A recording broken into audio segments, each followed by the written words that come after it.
Hi, my name is Chris, and today we are going to find out how personal finance and management is used at different ages in life. Let's check out how personal finance is used at the age of 9. Hi, my name is Tommy and I am 9 years old. When I lose a tooth, the tooth fairy comes and leaves me money. For every tooth that I lose, I get $1, and I save my money to buy baseball cards.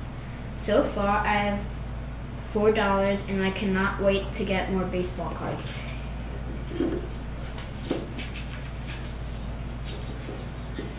Tommy loves his baseball cards, and when he collects them, he puts them into his book of baseball cards.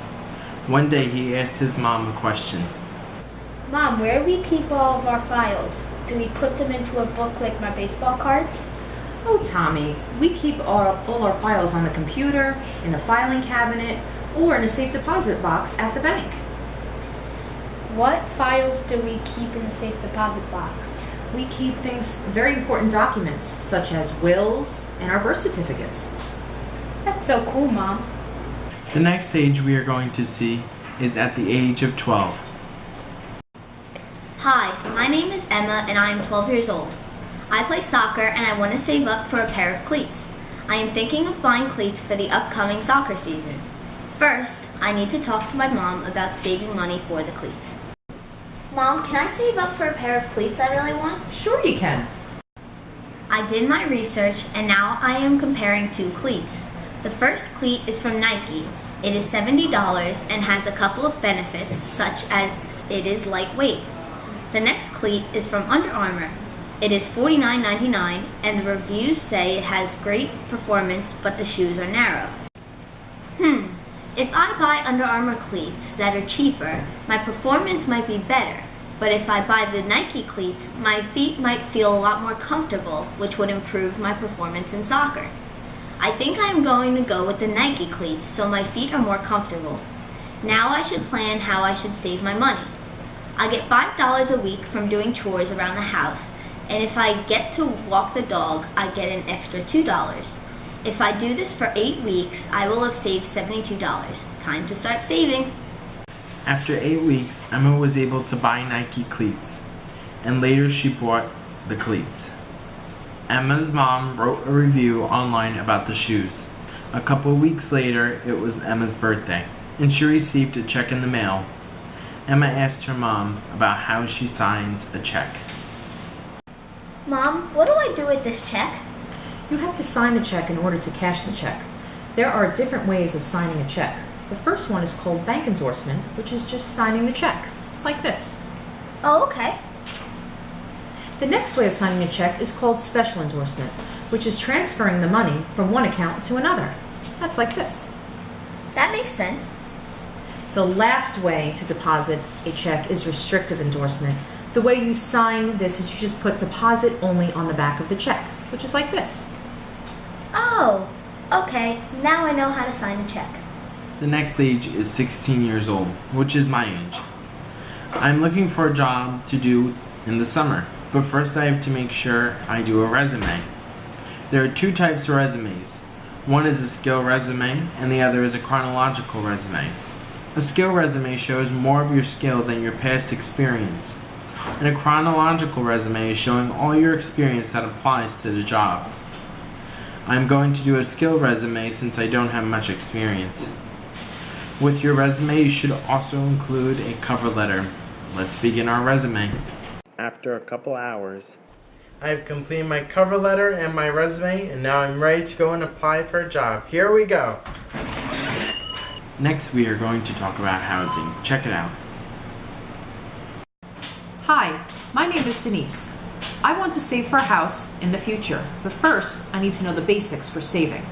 There are 7 baby steps to basic saving. The first step is saving at least $1,000 in an emergency fund. Next is pay off all debt so there is no more interest being accumulated. After that, you should have at least 3 to 6 months worth of expenses.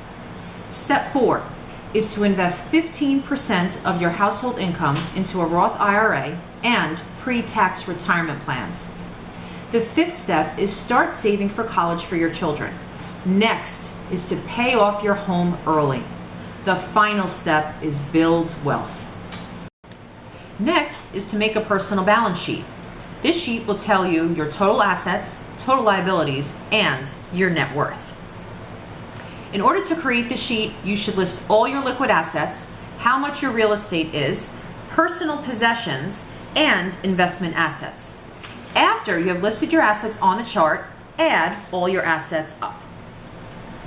Next, you want to put on your chart your current liabilities and long-term liabilities. Now, add all those liabilities up. Finally, subtract your liabilities and assets to get your net worth. To this point, you know what all your assets and liabilities are. You also have your 7 simple baby steps that are now completed. Next, you need to budget for a house.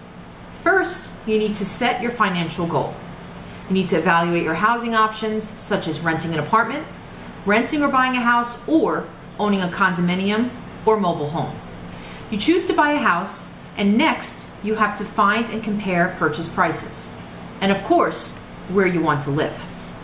An area that I chose was Ocean Gate, waterfront if possible, and my budget is $375,000. I would like at least 2 bedrooms, and extra bedrooms would be nice. This house is listed for $374,900, and it has 4 bedrooms, 2 bathrooms, and 1,518 square feet. Open concept, but has older appliances. It also has a porch and 2 balconies.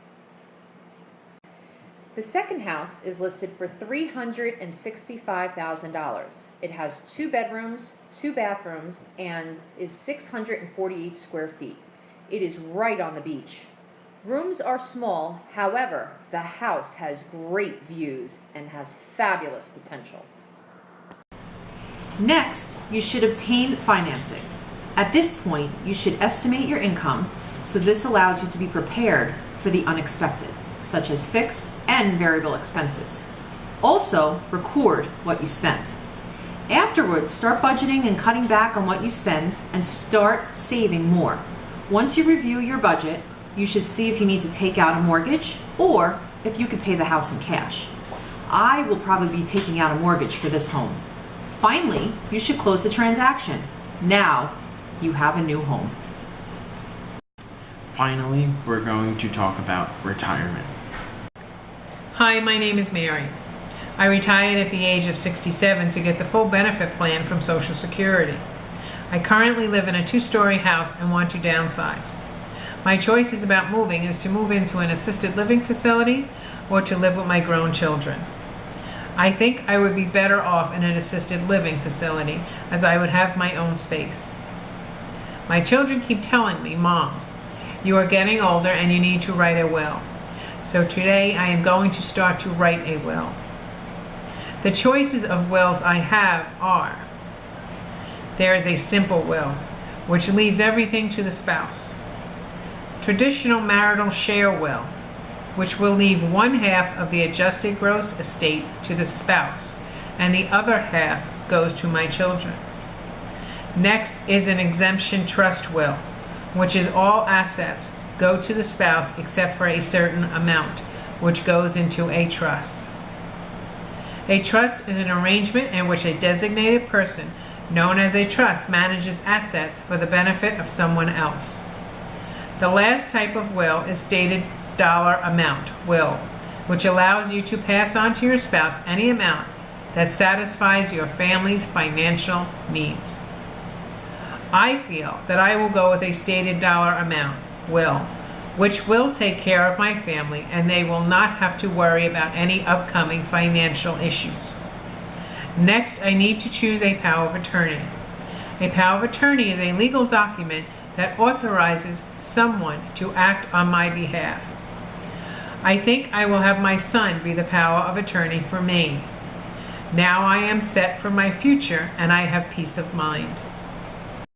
Personal finance and management can affect any age. Today was just the highlights. Thank you for watching.